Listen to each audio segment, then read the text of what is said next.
Hey, I'm Steve, and this is the Dicorain Electric Heated Lunchbox. I've taken everything out of the box so I can show you. I really like that they give you two cords, one for your car and one for your home. I thought this was a cool feature. In the top, they give you two little spots to put some utensils. That is neat. Good idea. Take the lid off and you have your main heated compartment, which is a good sized little tray. That main tray is easily removable for cleaning. And there's your main heated compartment. And right here is the port where you plug your heated lunchbox in.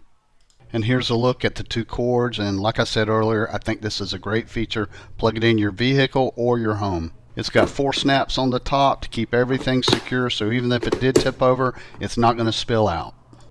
It has a convenient little carry case, fits perfectly inside there, and it's got a little storage pocket, and it's got the reflective material inside, which will help keep everything hot or cold, whichever the case will be.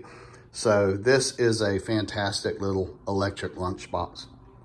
Hey, if you're looking at this heated lunchbox for yourself, I hope you found my video helpful.